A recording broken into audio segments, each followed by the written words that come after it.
तो दोस्तों राधे राधे। कैसे हैं आप सब? उम्मीद करती हूँ आप सब अच्छे होंगे, स्वस्थ होंगे, मस्त होंगे। मैं भी एकदम ठीक ठाक हूँ। तो दोस्तों, जैसे कि आप लोगों ने मेरा पिछला वीडियो देखा और मेरे बेटे की राय जानी आपने कि बच्चे क्या चाहते हैं, आज मैं आपको फिर लेके आई हूँ एक नए वीडियो के साथ। और बहुत ही अच्छा ये वीडियो होने वाला है, क्योंकि आज मेरे बेटे की ही राय नहीं, आज इसमें उसके दोस्तों की भी राय है। तो उसके दो दोस्त आए हुए हैं और मैं मिलाती हूँ आपको उन दोनों, मतलब उन मेरे बेटे के दोनों दोस्त से और मेरा बेटा।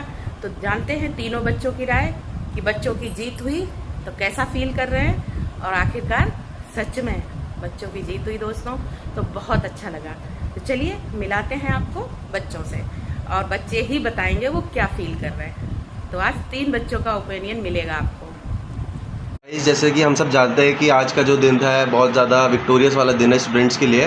तो मैं आप सबको पहले अपने दोस्तों के व्यूज़ बताना चाहता हूँ कि वो लोग क्या सोचते हैं इस मुद्दे पे कि ये चीज़ कैसे ठीक हुई, कैसे इसमें हमें जीत मिली, और जो इसमें पहले के लोगों के ओपिनियंस थे वो ओपिनियंस गलत थे कि ठीक थे।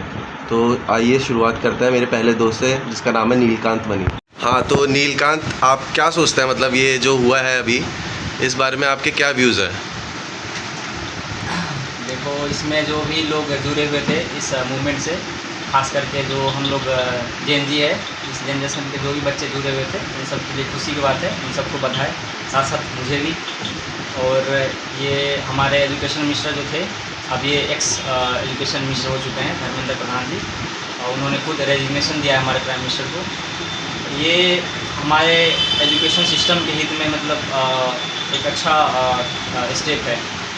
उन्हें पहले ही दे देना चाहिए था, जब इतना मुद्दा ये मतलब क्या कहते हैं आग पकड़ रहा था, ये सब चीज़ें हो रही थी यहाँ पे। तो इस पे जो इस प्रोटेस्ट के फेवर में नहीं थे, वो लोग तरह तरह के अपना ओपिनियन रख रहे थे कि ये बाहर के फंडिंग, ये CJP US के फंडिंग पे काम कर रही है, चाइना फंडिंग, वहाँ पे इतने सारे खाना वगैरह ऑर्डर हो रहे थे। ये सब लोग कह रहे थे कि यार ये बाहर वाले पैसा दे रहे हैं यहाँ पे, तब हो रहा है। लेकिन ये खाना वाना की व्यवस्था वहाँ पे हमारे देश के ही लोग वहाँ पे ऑर्डर करते थे बच्चों के लिए। और कल की बात है, जो हमारे विदेश मंत्री हैं S जयशंकर प्रसाद, उन्होंने कहा कि हमने इन्वेस्टिगेशन कराई है कि इसकी फंडिंग कहीं बाहर से तो नहीं हो रही। उसमें पता चला कि ये फंडिंग की कोई प्रूफ नहीं मिली बाहर की। इसमें सब अपना ही बहुत सारे प्रोफेसर, समाज सेवी लोग आके अपना सपोर्ट दिए। तो ये सब बात खारिज हो गया, और ये हमारे देश हित में और बच्चों के लिए आने वाले जो भी युवा, उनका भविष्य, उस हित में मतलब ये एक अच्छा कदम है। अब इन चीज़ों से अब जो भी मंत्रिमंडल में जो भी मंत्री है, वो सब अपना जिम्मेवारी थोड़ा मतलब मजबूती से मतलब वो समझेंगे अपना रोल, और आगे अपना काम और बढ़िया बनाएंगे। इस नीलकांत मनी के हमने व्यूज़ ले लिया है। अब बारी है मेरे दूसरे दोस्त आयुष के बारे में जानने के लिए कि वो क्या सोचता है इस मुद्दे के बारे में। क्योंकि जब ज़्यादा ओपिनियंस होता है तो हमें आइडिया अच्छा लगता है कि जैसे कि प्लेटो ने बोला था कि थीसिस, एंटीथीसिस और सिंथेसिस, इससे हमें ज़्यादा ज्ञान प्राप्त होता है। दूसरों के विचार अलग तरीके के हो सकते हैं, उसमें कोई डिफरेंस नहीं है, लेकिन जो चीज़ सही है और जो चीज़ गलत है उसमें अंतर हमें पता होना चाहिए। इसलिए मैं आप सबको अपने दोस्तों के ओपिनियंस और अपने ओपिनियंस देना चाहता हूँ। तो आयुष, मैंने जैसे बताया आपको कि आज का जो भी ऐतिहासिक या फिर स्टूडेंट्स के लिए जो हित में चीज़ें हुई हैं, उस बारे में आप क्या सोचते हैं? तो पहले तो जय हिंद सभी को। आज काफ़ी ऐतिहासिक दिन है हमारे इंडिया के लिए, क्योंकि जेनजीज ने एक सिटिंग एजुकेशन मिनिस्टर का रिज़ाइन दिलवाया है। और बात सिर्फ रिज़ाइन की नहीं है, बात यहाँ पर है कि इस देश में अब अकाउंटेबिलिटी शुरू हो गई। हर एक मिनिस्टर को अपने मिनिस्ट्री के प्रति अकाउंटेबल अब होना पड़ेगा, क्योंकि जो जेनजीज हैं वो यही नहीं देखते कि पास्ट में क्या हुआ है, वो प्रेजेंट का सोचेंगे और फ्यूचर का सोचेंगे। क्योंकि इस देश की एक अहम पावर अपना यूथ है, और यूथ के लिए अगर सरकार ऐसा करेगी, उनकी सुनेगी नहीं, तो उनको सड़कों पर आना पड़ेगा। जैसे कि हम भी जंतर मंतर पे थे, हमने भी देखा कि यूथ इतनी ज़्यादा संख्या में था वहाँ कि मतलब भीड़ इतनी थी कि इतना प्रेशर था गवर्नमेंट पे, लेकिन तब भी वो सुनने को तैयार नहीं थी। लेकिन आज हमने देखा कि रेजिग्नेशन आया है। ये हमारे जेनजीज की जीत है, यूथ की जीत है, हमारे बेसिक फंडामेंटल राइट की जीत है। क्योंकि एजुकेशन जो है वही ज़िंदगी की नींव रखता है। अगर वही नहीं मिलेगा तो फिर यूथ क्या है, कुछ भी नहीं है। इंडिया की यंगेस्ट पॉपुलेशन है वर्ल्ड में, अगर उसे ही अनसुना कर दिया जाएगा तो देश को भी वर्ल्ड लेवल पे अनसुना हो जाएगा। और दूसरी बात मैं ये कहना चाहता हूँ कि जो यूथ ने एक एकता दिखाई है, एक यूनाइट होकर करे हैं, पीसफुली करे हैं। हालांकि बीच में हुआ था कुछ एंटी सोशल एलिमेंट हर प्रोटेस्ट में होते हैं, जिनकी वजह से इनोसेंट स्टूडेंट भी अपना जो है मनोबल तोड़ देते हैं। हमने देखा वो बीच में जैसे लाठीचार्ज हुआ था। देखिए, एक प्रोटेस्ट में हर चीज़ इंक्लूड होती है, उसमें मार भी इंक्लूड हो जाती है, कभी कभी अहिंसा से भी जीता जाता है। लेकिन एक प्रोटेस्ट वही है जो हर चीज़ का मिक्सर होता है इस देश में, इस लेवल पर। पहले की बात तो पीसफुल से हो जाती थी, लेकिन अभी कभी कभी फ्रस्ट्रेशन इतना है, पेशेंस कम है लोगों में, तो हो जाता है कभी कभी। लेकिन आखिर में जीत सच्चाई की होती है और वो हुई है।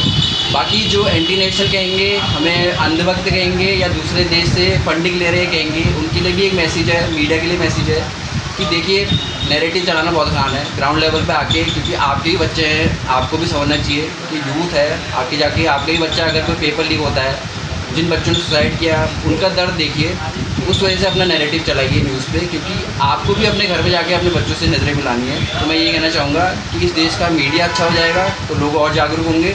और हालांकि ये जीत को मैं खुशी मनाना चाहूँगा कि हमारे जेनजीस की जीत है हमारी। Thank you. तो गाइस, जैसा आप सबने सुना, मेरे दोस्तों के इतने सारे व्यूज़ थे। कोई कह रहा था कि ये इसलिए जीत है क्योंकि जो सिटिंग एजुकेशन मिनिस्टर है उसकी अकाउंटेबिलिटी, उससे ये पता चलता है कि जब भी आवाज़ उठेगी तो अकाउंटेबिलिटी ज़रूरी है। दूसरी चीज़ हमको ये पता चली कि एजुकेशन ही देश की स्ट्रेंथ है, यूथ हमारे देश की स्ट्रेंथ है।